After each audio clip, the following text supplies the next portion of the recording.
What's up, pretty gang? It's your favorite nail tech Peaches, back with another video. And today's video, we're going to focus on the big toe. So acrylic toes, you guys know I do that literally on the daily. I see a lot of people do acrylic toes, and you know what, sometimes the big toe just don't always hit like it should. So I'm gonna give you guys some advice on how to get that big toe not only the right length and shape, but also like literally the right thickness, all the above. And then on top of that, she wanted a little flower, so I'm gonna show you how I did this little flower on her big toe. Okay, so we got a good little video. Okay, so before we go ahead and get into everything, let's make sure you guys are following me on social media. And our subscriber for today is Linda Gobbett. Don't forget to subscribe, turn on your notifications, and you guys don't forget, I will be in San Jose doing a 3-hour workshop at Nail Pro, so I will go ahead and link the tickets in the description, and I have a coupon code so you guys can get a percentage off if you would like to come see me do a workshop. I will be doing a workshop on shaping and filing, so you guys can continue to get that right look, that right shape, that right everything. Okay, so if you are in the California area and you feel like coming through on August Saturday 20, okay, I didn't say the date right, but y'all know what I'm saying. So anyways, I'll leave that information in the description box, and if not there, I'll definitely leave it in the community tab, and I'll come back later on and add it here because I am getting ready for work. Okay, so this particular client, first off, I do want to mention to you guys, her feet are wet because she does happen to have hyperhidrosis. I don't know if she's exactly diagnosed, but the first time I've been doing her feet for like over a year now, and her feet sweat like out of control, crazy sweat. I did her nails before, and her hands, it was like puddles of sweat. I'm not even being funny. So if you see my hands are wet, her feet are wet a lot, I don't need any comments. She's not dirty or anything. She does have a condition, okay, first and foremost. So second of all, you guys saw me take a large bead, and I went ahead and covered the majority of her toenail. And the reason that is because this particular time she asked me, she wanted her real toenails shorter, but I told her I need them to stay this length so that way I can go and file them shorter so you can get the best shape possible. Okay, so we're doing a natural length, and I know acrylic control, that's a big thing for a lot of people. A lot of people are not the best at doing that yet, but I will say, if you're gonna do a large bead that literally covers everything except for, I don't do it into the cuticle area because that's how it becomes too thick. Make sure you see how I'm flattening out the cuticle area, and I'm going back and forth, and I'm fixing the distribution of my acrylic. So basically, I don't want any lumps or bumps off tops, so I am making sure that I keep patting and pressing until I get the right shape that I need. Okay, when you're doing the big toe, even if you do multiple beads, the first and foremost thing you need to realize is that application matters as well, because if your application is not as good as it could be, or at least very, very decent, you're gonna have a hard time shaping. And then on top of that, you may have to go in with other beads that you're not gonna want to do that. After it's all dried, you gotta go with more beads. It just takes up more time. Okay, so I'm squishing the sides in because that's another thing. I've seen some people, like on their big toes, the sides are not all the way sidewall to sidewall, and they're not very flush. So you can see I'm pushing in the sides. Okay, I'm tucking the sides because I don't, this gotta look natural, baby. This gotta look natural. Okay, we don't want anyone to just off tops be clocking us for acrylic toes, unless it's someone else that actually just knows the look of them. Not everybody's toenails grow square. Hers kind of do, actually. No, they very much do. So she could get away with being like, no boo, this mine, even though most people's like, oh yes. Okay, so for the cuticle area, right, my brush is large. I have a size 18 brush, so for me this is a small bead. For you, this might be a medium, whatever, medium large bead. You only need enough to fill in that area, and you can see from the side, right, it's gonna be flush. We're tucking it in to the cuticle area. No matter what cuticles, whose cuticles, how many cuticles, they always need to be tucked. And I actually love seeing you guys' comments saying that you learned how to tuck cuticles because of me, and that is so sweet. Like, that's one of the sweetest comments ever, because I did never know how to explain this particular method, and the fact that y'all picked up on it and that y'all use this method, it really just makes me smile. Okay, so appreciate y'all. So you can see right? We in the cuticles. Now don't get scared like, oh my gosh, it's gonna be stuck under her skin. No, it's not. I'm gonna be honest with you. That little under part of the cuticle, it only goes so far. And once you do this, you kind of will use your brush to like get any real excess. So like, don't be scared. You will see if it's flooded or not. Like, flooding has a very distinctive and clear look, and I will try and do a video on flooding because I realize some people don't actually know that flooding is flooding. Like, you see what I'm saying? So you do not want to flood these cuticles. You see how I'm wiping away any excess? Because if you do flood on a toenail, what's gonna happen is, I mean, same thing as fingernails, they're gonna pop off, except for on toenails, like when they lift, they may lift and not necessarily automatically pop. So that's the other thing. Like, they might be walking around with lifted toenails that don't pop off, depending on, like, I don't know, toenails is they last hella long, even if you kind of do a bad job in a way. But yeah, they'll be walking around with lifted, and then, you know, there'll be water and everything getting under there, and you don't want that. So that was the final look of the toenail.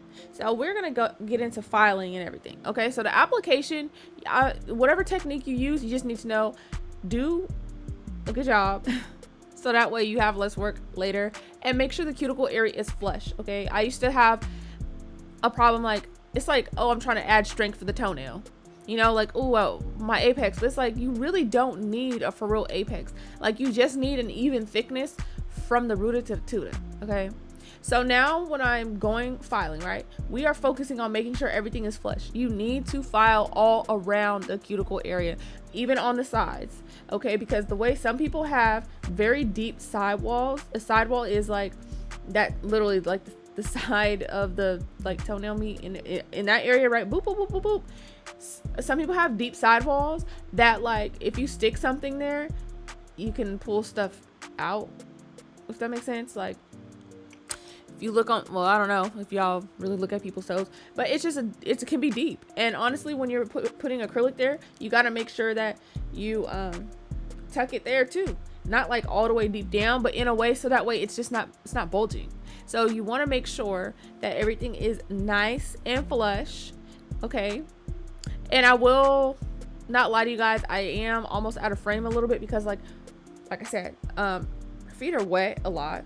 Okay, they're like constantly sweating, so sometimes it's hard for me to keep the exact grasp I need, and so like sometimes her feet, you know, slip around, but it's okay because she's been my client for like over a year now, so I know exactly how to work with her, and you know, it's lit. We're getting her together.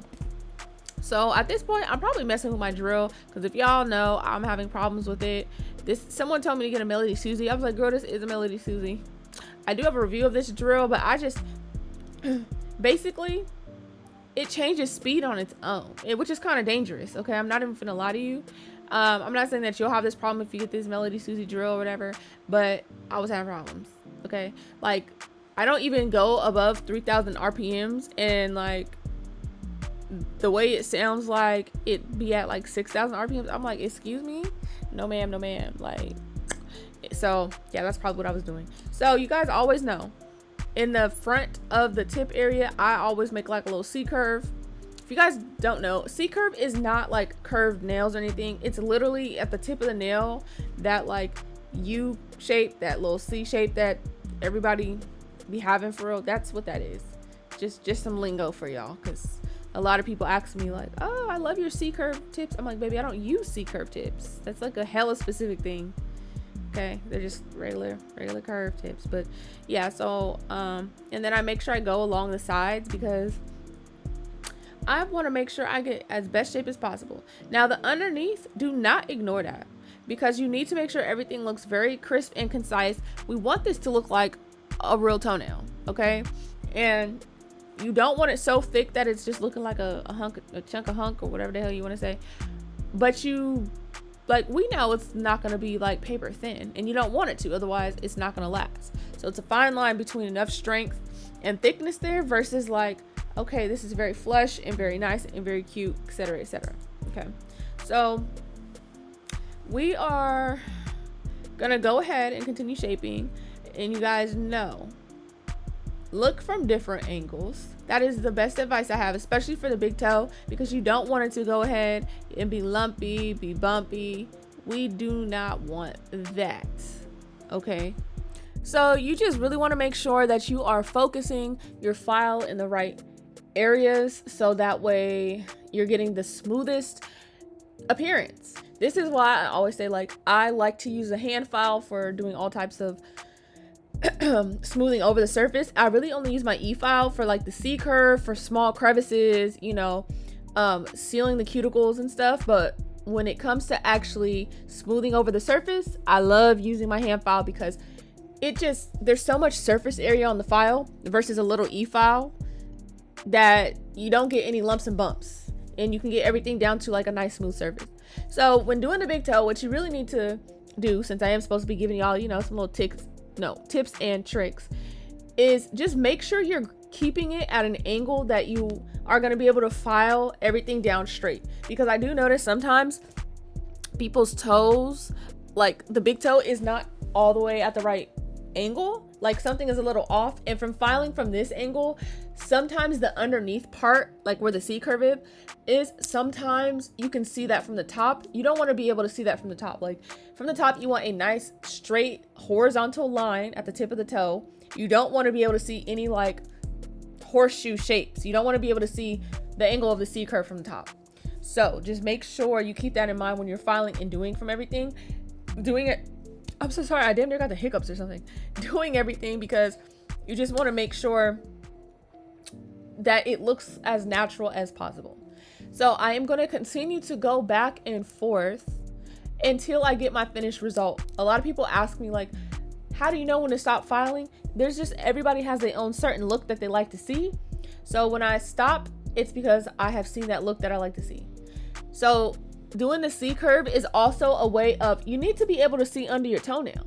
I don't see a lot of people's toenails from all angles. I like to show mine, but I like to make sure that you can still clean under your damn toes. You know, if you go to get a pedicure, people can still get a cuticle pusher under there. So keep that in mind too. You do not want any type of harsh thickness at the tip of that toe.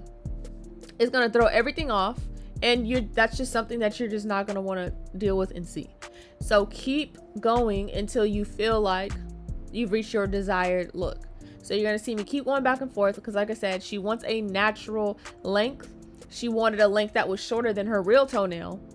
And granted, I guess I could have filed down her real toenail more, but like I always say, the more length you have on the real toenail, the more you have to play around with.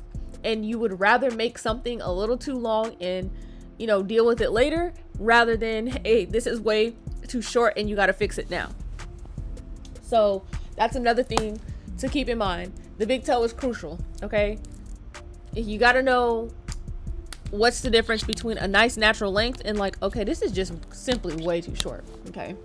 So I'm going to keep going, and I'm leaving this whole process in because you guys have seen me do acrylic toes a million times, but I just specifically wanted to show you guys how I focus on the big toe, because I do spend a majority of my filing on the big toe. Okay. And in this particular instance, the length, I didn't really specifically ask her for a length. I just know my clients, and I know what do they do like, and I know what do they don't like. And I pretty much go off of that. So nobody specifically tells me this is the length that I want. If they're a first timer, I will do a more natural length, depending on like how much toenail they already have. And if they've been coming to me, I just know. All right. You just get to a point where you just know what people like. I don't know how to explain it any more than that. So I'm getting to the point where I'm feeling like, okay, this is the length that I'm looking for, is basically just the tip of the toe, nothing crazy.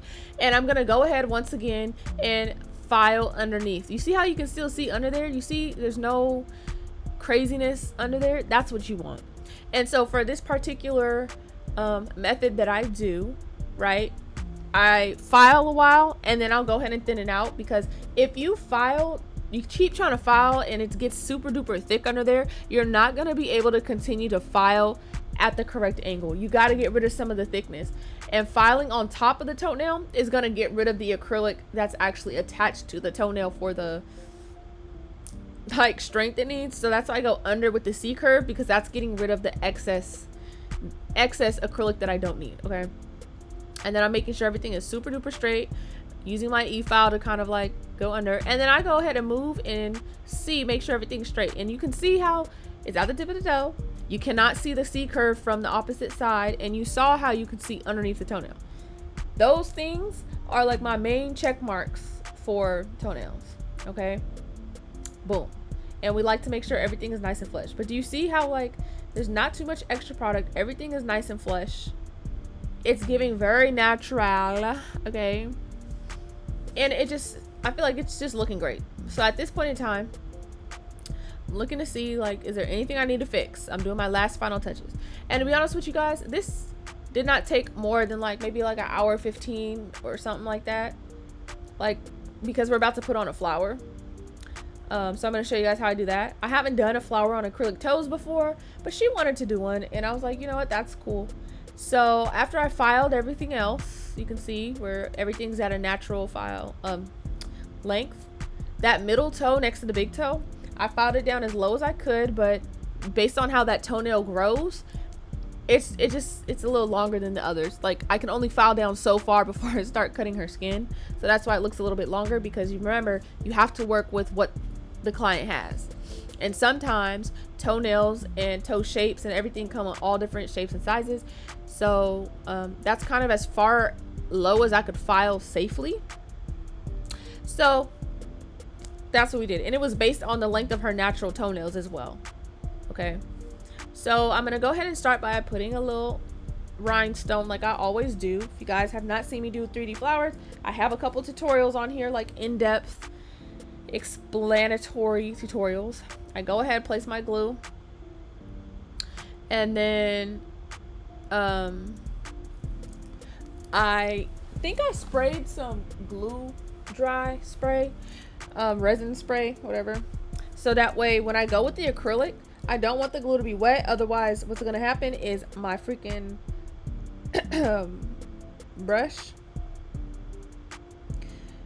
is gonna get like stuck in the glue and with the acrylic, and it's not fun. So right now I'm just gonna go get all the stuff that I need. So she pretty much was like, you can do white, you can do a different color. So I just decided to go with white because honestly I didn't feel like dealing with a different color at the moment. You guys already know, excuse my tripod, I'm working on getting a different one.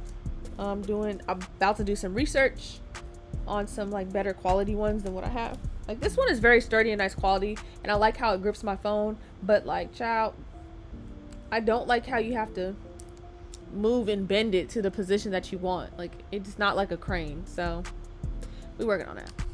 So basically we're gonna go ahead and do these flowers, which I felt like was a very cute touch. Normally she always gets white toes, so this was very different for her, and she actually really liked it. So I thought I would include it in this video for you guys, like a little bonus of, you know, sometimes people want designs on a big toe, and you know, I like to make it happen. So go ahead and grip her up. You can see, like I said, her feet are constantly like sweaty and wet because she does have a condition, and so it kind of makes it a little harder to grip and do certain things. But you know what, I've been working with her for a while, like I said, and it's all good. I don't mind. It's okay. Everything's fine. We not tripping. Okay, so just make sure you have a grip on a person's toe. You're not hurting them, but you need to know how to work the toe. Okay, because toes are a little different than fingers. But yeah, lay your bead down, make sure it's not too wet, and as it's kind of like firming up, go ahead and start shaping it. Now your preference of like how wet or dry your bead is, that's going to be up to you. I personally, this is like the consistency that I like for the flowers that I do, and I've been kind of playing around with doing flowers, like molding them when they're a little bit drier, because I noticed my flowers used to be just a little tiny more flat, and I'm working on making them just a little bit of a different way. Pretty much the same technique, it's just how I angle my brush basically. So I'm letting that dry for a little tiny second, because the last thing you want to do is go in when the other bead is too wet. Okay, because when two beads that are like, you know, one is super wet, the other is like semi-wet, when they touch, you don't want your liquid to kind of reactivate the bead that's already starting to dry. Okay, because when you add liquid to a bead that's already starting to dry, it can loosen it up a little bit, and I didn't want that. So this bead ended up being a little bit more runnier than I wanted, but I was like, you know what? We need to finish up. I got a whole other foot to do, because you guys know I do one foot at a time. Just because I used to try and like do application on one, application on the other, file and file. It's too much. It's too much having people their foot up and down, up and down. There's possibilities that when they put their foot down, the acrylic smears or it gets pressed against, and I just don't want those problems. Okay, so you can see I'm grasping the foot, the toe. We got our angles going. I'm sitting right in front of her foot, so the big toe is pointing towards me. I'm just moving my hands certain directions. And then as it's drying, because the other one is still not fully dry, remember, if I notice some things about one flower I like more than the other, I'll go ahead and fix it. So like the other flower, you saw me pressing it in because I wanted the middle to look a certain way. So I'm just making sure that nothing's out of place. Okay. Originally I was gonna try and do like a third petal, but what happened was my first bead was pretty large, so I was like, you know what, I need to just do 2 petals. Like that's what we can fit. I should have done them a little smaller, but I'm still happy with the 2 petals. I think next time, because I always want to do flowers on my own toes and designs, but like, child, away I've had to like repair these toes so many times, and I don't really do acrylic on my toenails. I do my real toenails, but yeah, I've had to fix my toenails so many times. I'm like, look, I don't have time to keep messing around with my toenails, basically. So after that, I pretty much sprayed the other toes, wiped away all the dust because I'm getting ready to top coat. So be careful, because those flowers are not fully dry. Even if they look like they're fully dry, remember, acrylic takes a little while to fully dry. So I'm just occupying my time and fixing anything. You see, I'm trying to shorten it some more, but it's only going so far down. That's basically what I was trying to tell you guys, like just how this particular toe is. It's only going so far down, and normally we would do them a little bit over the toe, but she wanted natural this time, so this is just, yeah, I can only go so far. But see, normally this is where if something's drying or whatever, I'd use this as cleanup time. Okay, so I would not be waiting for any type of like, oh, okay, let me be all the way done. Nope, this right here, cleanup time. Okay, so because I filed down, of course I'm filing, and this is just a little extra footage. Like I said, I'm just waiting for it to dry, so I'm making sure everything is in order. But I really hope you guys enjoyed this type of video. I know last time I did a video focusing purely on like pinky toes and people who have small pinky toes, and then I was like, you know what, I feel like it'd be cool to do a video focusing on just the big toe. I do acrylic toes like literally pretty much almost daily, so I do end up having a lot of content with that. So there will be definitely a lot more acrylic toe videos, and I'm realizing like I'm improving even more and getting more results. Like I didn't have to improve, but some, you know, I did, and honestly I'm just really loving where I'm at. So hopefully you guys enjoyed this video. Once again, here is the final result before and after, and of course don't forget to subscribe, turn your notifications on, and I will see you in the next one.